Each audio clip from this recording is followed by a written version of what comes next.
Assalamualaikum warahmatullahi wabarakatuh. Saya dari kelompok 9 dengan saya Maidwi Rahayu. Dan saya Meliana Agustin. Di sini kami berdua akan membahas bab hasil dan pembahasan. Apa sih itu bab hasil dan pembahasan? Bab hasil dan pembahasan ini membahas mengenai informasi dan data yang telah dikumpulkan yang dikaitkan dengan cara berpikir penulis atau biasa disebut analisis agar dapat memecahkan suatu masalah. Bab ini diperinci menjadi beberapa bab pembahasan yang mempunyai pokok bahasan masing-masing. Yang pertama yaitu deskripsi objek studi atau profil responden.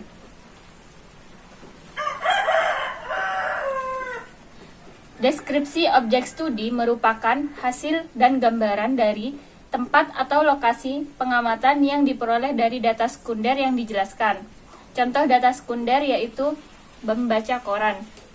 Deskripsi objek studi dianggap perlu sebagai informasi tambahan dan hasil data yang ditampilkan dan akan dianalisis lebih lanjut, dan dianggap tidak perlu jika akan mengganggu pembahasan analisis data.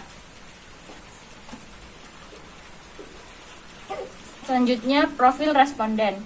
Profil responden adalah hasil data karakteristik responden seperti usia, jenis kelamin, latar belakang, pendidikan, pekerjaan, dan penghasilan yang diperoleh dari data primer. Contoh data primer di sini yaitu wawancara. Profil responden dicantumkan harus dikaitkan dengan pembahasan dan analisis selanjutnya. Apabila profil responden tidak dibahas dan dianalisis lebih lanjut, sebaiknya tidak perlu dicantumkan.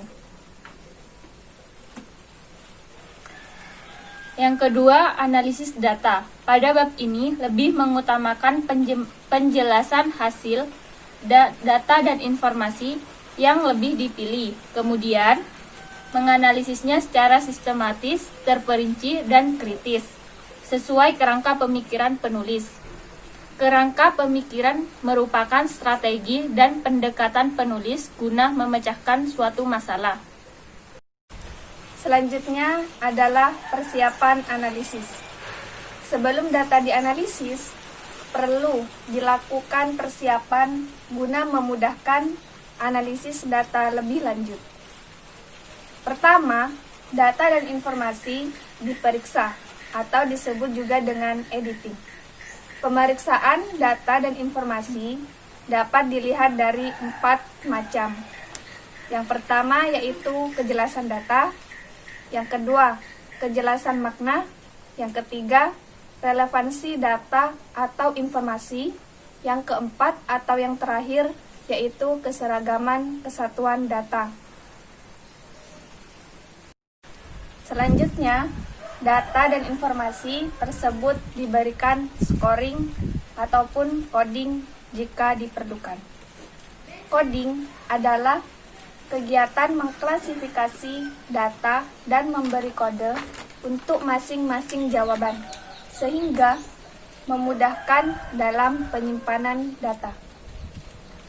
Contoh data decoding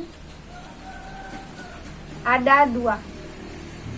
Yang pertama, menurut variabel pendidikan. Ada SD, SMP, dan SMA. Yang kedua, menurut variabel jenis pekerjaan, yaitu ada TNI, PNS, karyawan, dan dosen. Kemudian, metode analisis. Dengan metode analisis yang dipilih dan ditentukan oleh penulis, informasi dan data dapat diolah dan dianalisis lebih lanjut. Analisis data dapat dilakukan dengan cara analisis deskriptif.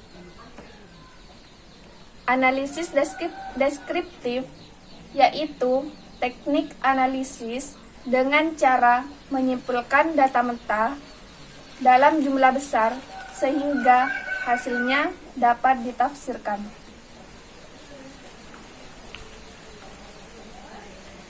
Selain metode yang sudah dijelaskan tadi, metode analisis deskriptif dapat juga dilakukan dengan cara analisis uji statistik dan juga menggunakan analisis menggunakan rumus.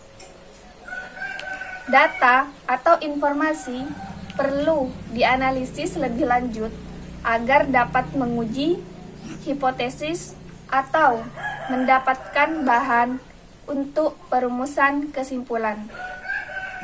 Data atau informasi dapat ditampilkan dalam bentuk tabel, grafik, dan gambar agar data tersebut mudah dibawa dan dimengerti.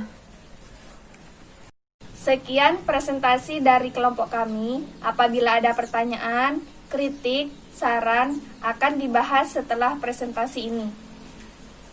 Mohon maaf apabila ada kesalahan, baik kesalahan dari materi maupun dari penyampaian. Wassalamualaikum warahmatullahi wabarakatuh.